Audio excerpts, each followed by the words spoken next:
మా అందరికీ నమస్కారం. ఈరోజు నిజంగా చెప్పాలంటే ఈ రాజకీయాలు ఇంతలా దిగజారిపోతున్నాయా?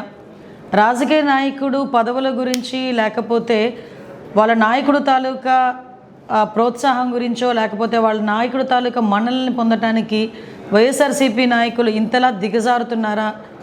నిజంగా చాలా బాధ అనిపించే సన్నివేశం.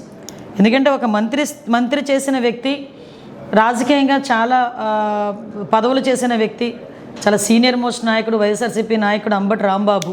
నేను ఇంతకుముందు అంబటి రాంబాబు గారు అనేదాన్ని, కానీ గారు అన్న పదానికి అర్హత లేని వ్యక్తి అంబటి రాంబాబు. అంబటి రాంబాబు ఈరోజు ఒక చంద్రబాబు నాయుడు గారి గురించి మాట్లాడిన భాష, నేను ఒకటే సూటిగా అడుగుతున్నా, నీ భార్యకి కానీ మీ తల్లిగారికి కానీ ఒక్కసారి నువ్వు మాట్లాడిన భాష ఏదైతే ఉందో ఒక్కసారి చూపించి, నేను మాట్లాడింది కరెక్టేనా అని మీ తల్లిని అడగండి, లేకపోతే మీ భార్యని అడగండి, లేకపోతే నీకు కూతురుంటే మీ కూతురుని అడగండి, అది కరెక్టే అని వాళ్ళు ఎవరైనా నోటి నుంచి చెప్తారేమో ఒక్కసారి ఆలోచన చేయండి. అంటే మీరు మాట్లాడే భాష నీ కుటుంబ సభ్యులు కూడా యాక్సెప్ట్ చేయలేని విధంగా ఉండేటప్పుడు, దట్టు నీ వయసు కన్నా పెద్ద వ్యక్తి, ఒక ముఖ్యమంత్రి స్థాయి వ్యక్తి, అటువంటి వ్యక్తి గురించి చాలా నీచంగా విద్వేషపూరితమైన మాటలు మాట్లాడుతూ, ఒక పక్క విధ్వంసాన్ని సృష్టించడానికి ప్రోత్సహిస్తూ, లా అండ్ ఆర్డర్ని ఎలాగైనా భగ్నం చేయాలనే ఉద్దేశంతో నువ్వు పనిన పన్నాగం చూస్తూ ఉంటే, నిజంగా మిమ్మల్ని ఏ జాతిలోకి పరిగణలోకి తీసుకోవాలో కూడా మాకు అర్థం కావట్లేదు. ఒక చెప్పాలంటే నీలాంటి వాడి గురించి మాట్లాడాలంటే కూడా సిగ్గనిపిస్తుంది. ఎందుకంటే ఈరోజు పోలీసులు నిన్ను అడ్డుకుంటే అసలు విషయం ఏం జరిగిందో కూడా ప్రజలందరికీ కూడా తెలియాలి. ఒక ఫ్లెక్సీలు తొలగించే విషయంలో మీరు వస్తాను అంటే డిపార్ట్మెంట్ నుంచి చాలా క్లియర్గా ఇన్స్ట్రక్షన్ వచ్చింది. మీరు అదే పని మీద కనుక అక్కడ వస్తే ఇబ్బంది పడతారు, మీరు అక్కడికి రాకూడదు అంటే మీరే స్వయంగా అంబటి రాంబాబే స్వయంగా పోలీసులకి నేను గుడికి వస్తాను, గుడి దగ్గర నుంచి బయట ప్రెస్ మీట్ మాట్లాడుకొని వెళ్ళిపోతాను, దానికి మాత్రమే డిపార్ట్మెంట్ పర్మిషన్ ఇచ్చింది. డిపార్ట్మెంట్ పర్మిషన్ ఇస్తే వచ్చి దర్శనం చేసుకొని బయటకు వచ్చి ప్రెస్ మీట్ మాట్లాడి అక్కడి నుంచి 500 మీటర్ల దూరంలో ఉన్న ఫ్లెక్సీల దగ్గరికి వెళ్ళేదానికి ప్రయత్నం చేస్తే, అక్కడ ఆల్రెడీ కొంతమంది తెలుగుదేశం పార్టీ కార్యకర్తలు, కొంతమంది ఫాలోవర్స్ ఉంటే మళ్ళీ లా అండ్ ఆర్డర్ ఇష్యూ వస్తుందని ఎంత నచ్చ చెప్పడానికి ప్రయత్నం చేసినా పోలీసుల్ని కూడా చాలా అతి దారుణంగా పోలీసులను కూడా దూషించి, గౌరవ ముఖ్యమంత్రి నారా చంద్రబాబు నాయుడు గారి గురించి నీచమైన మాటలు మాట్లాడి ఈరోజు అతని స్థాయిని దిగజార్చుకుంటున్నాడా, అతని పార్టీ స్థాయిని దిగజార్చుతున్నాడా, లేకపోతే అతని వ్యక్తిత్వమే అంతా, అతని నాయకుడు తాలూకా వ్యక్తిత్వమే అంతా నాకు అర్థం కావట్లేదు. ఏమండి, మీరు అధికారంలో ఉండేటప్పుడు పట్టాభి గారు బోస్ డీకే అన్న ఒక పదం ఉపయోగిస్తే మా పార్టీ ఆఫీస్ మీదకి వచ్చి మా పార్టీ ఆఫీస్ని ధ్వంసం చేసిన సంఘటన మీకు గుర్తు చేయాలి. ఆ రోజు ఎందుకు అలాగ చేశారు అంటే, మా కార్యకర్తలకి నా గురించి మాట్లాడితే బీపీ వచ్చింది అని జగన్మోహన్ రెడ్డి మాట్లాడిన మాట నేను ఈరోజు గుర్తు చేస్తున్నా. ఈరోజు అదే పరిస్థితిలో మా నాయకుడు అనుకుంటే ఈరోజు రోడ్డు మీదకి వచ్చి మీరు మాట్లాడగలరా? కానీ నిబద్ధత కలిగిన నాయకుడు, లా అండ్ ఆర్డర్ని సక్రమంగా పెట్టాలి అనుకున్న నాయకుడు, ఎట్టి పరిస్థితులని కక్షపూరితంగా వెళ్ళకూడదన్న నాయకుడు ఉన్నారు కాబట్టే ఇంకా మీరు బయటకు వచ్చి మాట్లాడే పరిస్థితి కనిపిస్తుంది.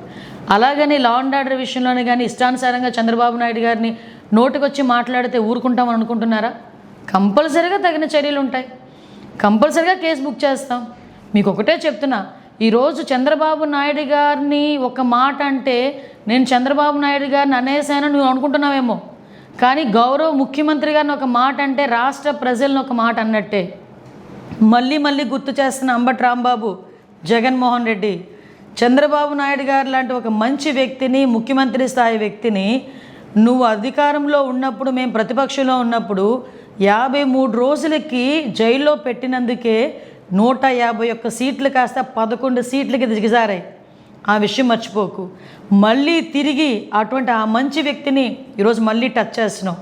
ఈరోజు నువ్వు ఎన్ని మాట్లాడినా, ఎన్ని బూతులు మాట్లాడినా ఆ మహానుభావుడు కుప్పం నియోజకవర్గంలో, తన సొంత నియోజకవర్గంలో సుమారుగా పిల్లలందరికీ కూడా 5,000 సైకిళ్ళు ఇచ్చి కుర్రోడ్ల సైకిల్ మీద హ్యాపీగా తొక్కుకుంటూ వాళ్ళతో పాటు ఉత్సాహాన్ని నింపి ముందుకెళ్తున్నారు. అది నాయకుడు అంటే.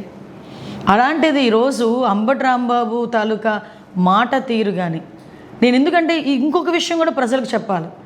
ఈరోజు కల్తీ నెయ్యి విషయంలో రాష్ట్ర ప్రజలందరూ కూడా వైఎస్ఆర్సీపీ మొహాన్ని ఉమ్మేస్తున్నారు.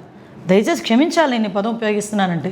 ఎందుకు ఇంత పెద్ద పదం ఉపయోగించానంటే, కల్తీ నెయ్యి వెంకటేశ్వర స్వామి ప్రసాదంలో కల్తీ నెయ్యి కూడా కాదు, అది నెయ్యి లేకుండానే కల్తీ చేసి అందులోని రసాయన పదార్థాలని కూడా యాడ్ చేసి అటువంటి వాటితో లడ్డు ప్రసాదం తయారు చేసి కొన్ని వందల కోట్లు 250 కోట్ల పైన స్కామ్ చేశారంటే, అలాంటి విషయం మీద ప్రజలందరూ కూడా ఈరోజు చర్చించుకుంటున్నారు, వైఎస్ఆర్సీపీని అసహించుకుంటున్నారని.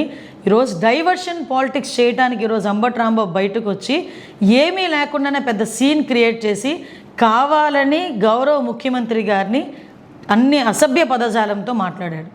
అఫ్కోర్స్ నువ్వు అనుకుని ఉండొచ్చు నేను డైవర్ట్ చేస్తున్నానేమో అనుకోవచ్చు, కానీ ప్రజలకు ఎప్పుడో రిజిస్టర్ అయిపోయింది విషయం.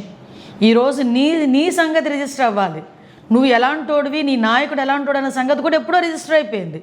ఎందుకంటే మీ భాగోతాలన్నీ మీరు అధికారంలో ఉన్నప్పుడే చూశారు ప్రజలందరూ కూడా. మళ్ళీ చెప్తున్నా అంబటి రాంబాబు, నోటికి వచ్చినట్టు మాట్లాడతాను.